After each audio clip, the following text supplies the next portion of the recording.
And hello, everyone. It is Thursday, February 23, also known as February 23rd, depending on which side of the tracks you're from. And it's another Calgary real estate show. I'm here to entertain people. That's what I do. I've got my TV going right next to me, so you're going to see some colors. Hold on. Let me just turn that off. Talk amongst yourselves. It's like I got some weird flashes going on here. This is why we love live, right? There's nothing better than live. Exactly. That's right. That's right. Yeah, so it's the end of February already. And yeah, I mean, spring is right around the corner, isn't it, Jaden? I mean, you must have, what, 3-4 feet of snow up there? Yeah, it's. I don't know if you can tell, but I've been shoveling lately. So Yeah. no, it's been a lot of snow shoveling. But thank goodness, living on the farm, we have a skid steer, and so that does the vast majority of the shoveling. I'm not doing the driveway like you guys are. Oh yeah. Well, I mean, we don't have a driveway anyway. So, but the getting the snow off the deck. I mean, we have a hill of snow in the right off of the deck. That's probably what. Yeah, it just keeps building. That's probably 3 feet high. So it'll probably be July once that's melted. It's all good. That's right. The poor dog goes outside and it's up to his chest, and he's like, "I don't like this." It's beautiful. It's a place to keep your beer cold in the spring, right? Like it's just a perfect snow pile. Exactly. That is true. Exactly. The main thing is getting access to the garage and shoveling off the hot tub so that when it does actually, become like actually warmer, then it can be used again. So anywho, that was quite the blast of winter this week. Hope everyone is staying warm and safe on the roads out there, because our Calgary snow clearing is doing its best, but realistically they're waiting for a Chinook. Let's just be honest. Let's be honest. That's exactly what it is. I think it's actually part of their snow clearing budget, but in any case, we cannot do anything about the weather, nor can we do anything about the real estate market in terms of, changing anything, but that's just a lead in. There's no big story here. So this week, definitely some more new listings, very similar to last week.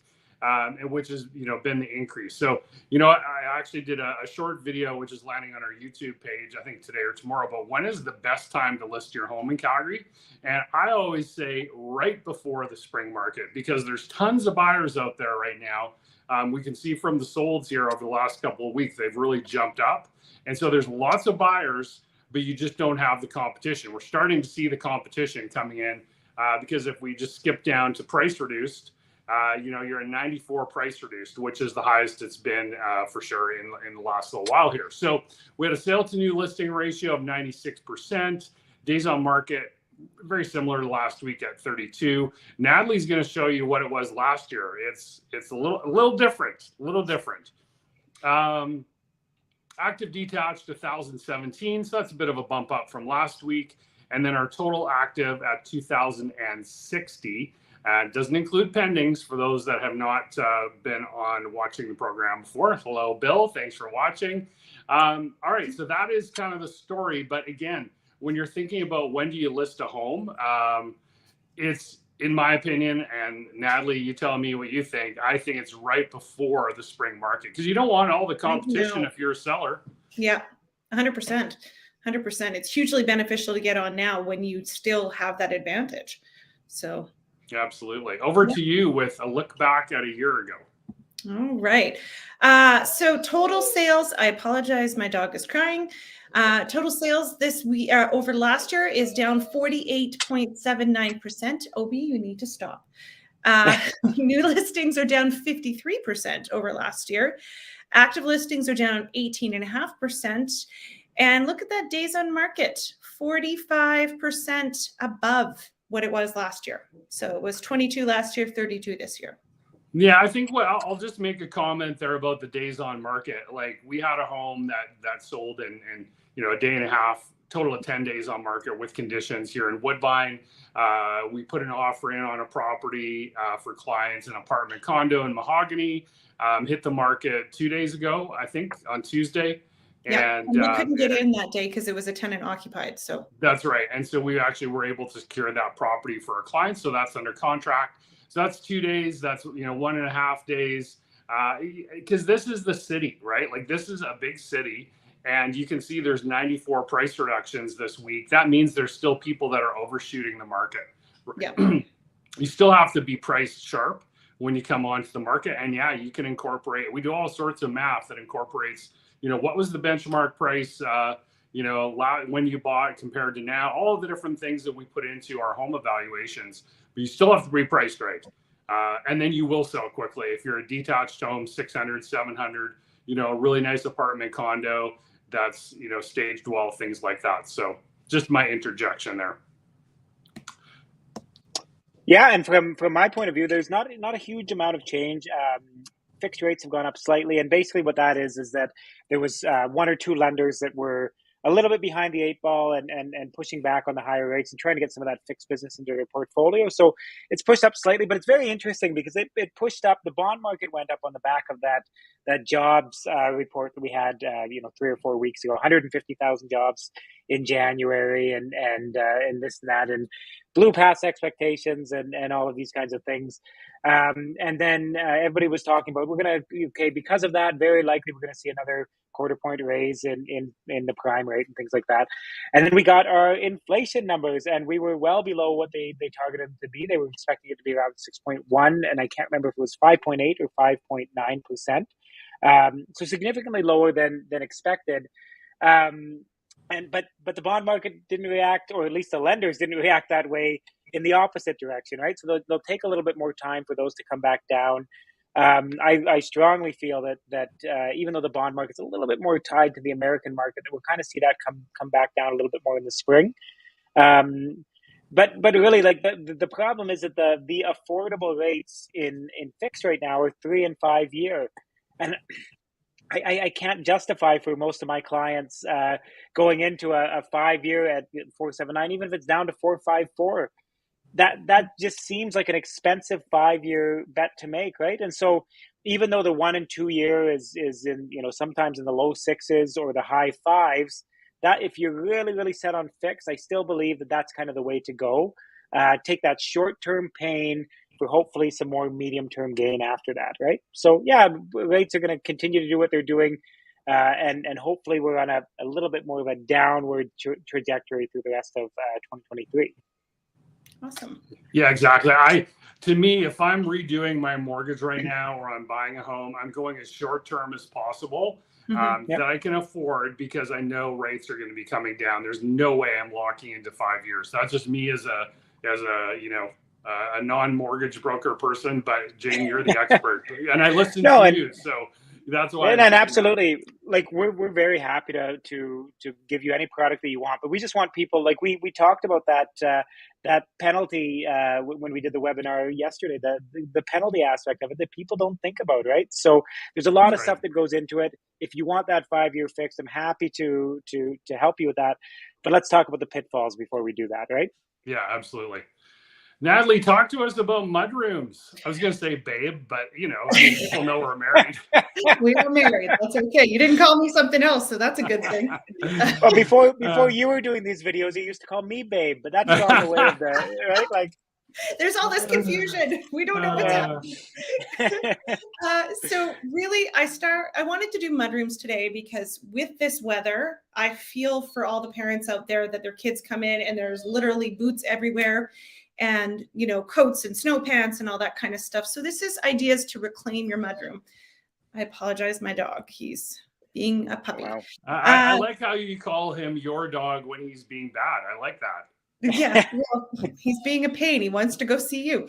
Yeah. Anyway, so this one is sort of nice. It's a smaller space. So it's basically to pack a punch in a smaller space. So in this, they've added the beautiful wood accents on the roof and on the trim, but that millwork is a really elegant sort of deep bluey gray, I would almost call it, slatey color.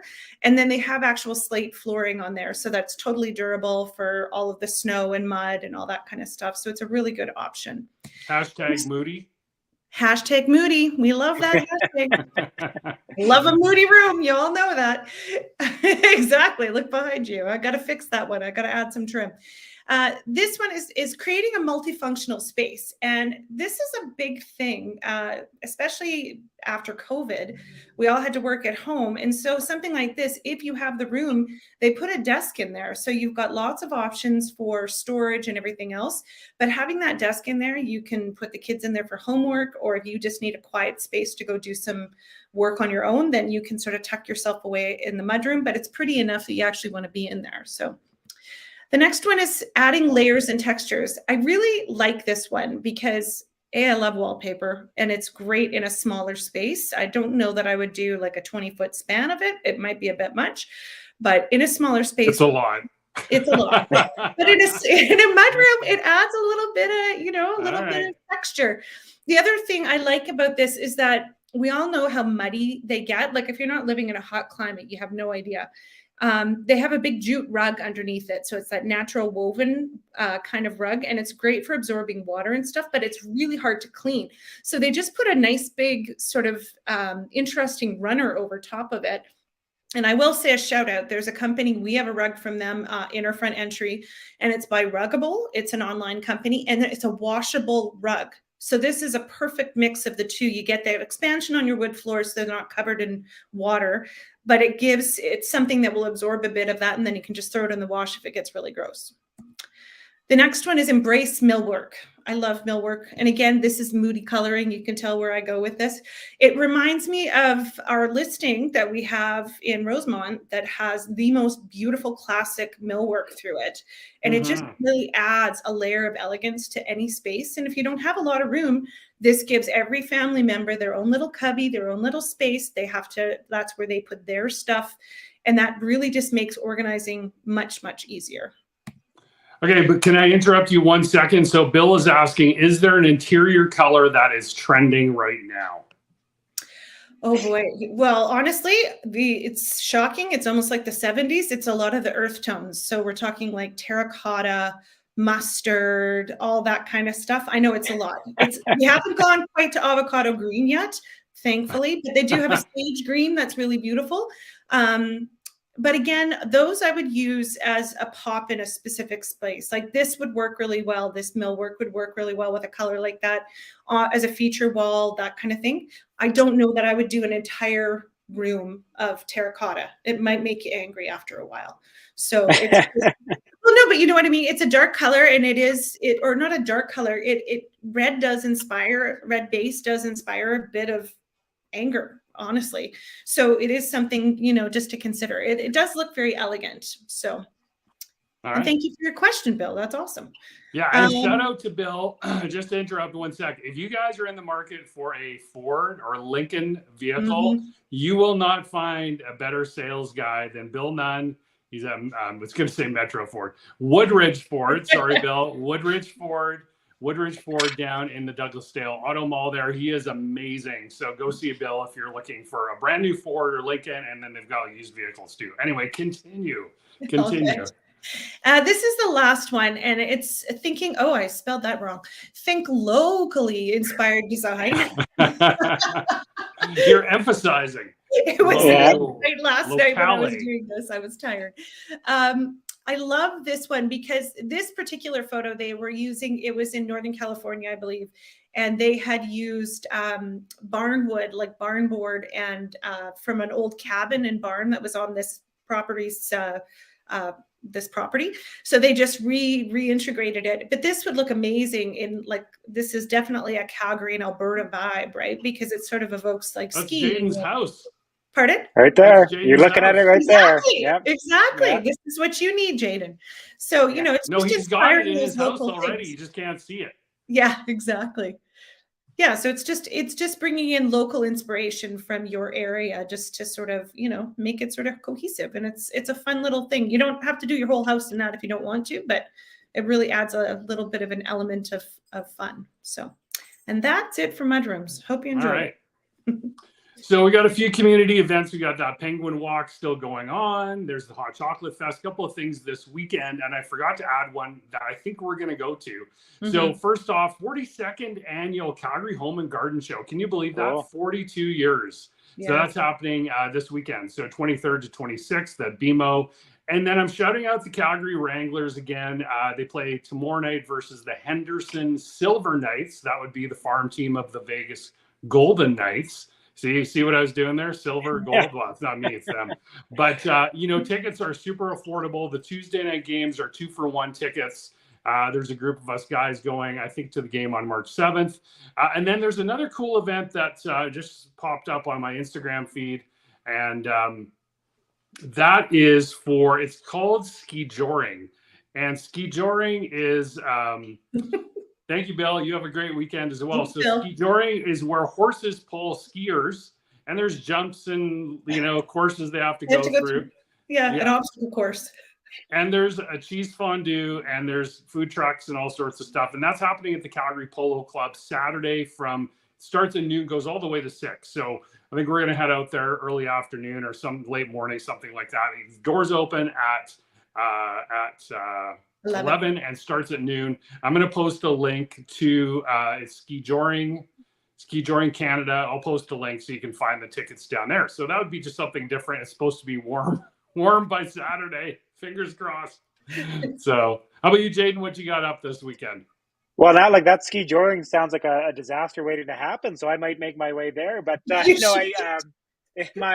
Rotary Club of Airdrie, shout out to all the great volunteers in Airdrie, is hosting a Alberta-wide Rotary Bonspiel. So a lot of volunteering this weekend. We have some exchange students coming down from Northern Alberta, so I'm going to tour them around, likely take them out to Drumheller tomorrow, and just kind of show them some of the beautiful natural sights here. So yeah, just a lot of volunteering and spending time with people I enjoy spending time with.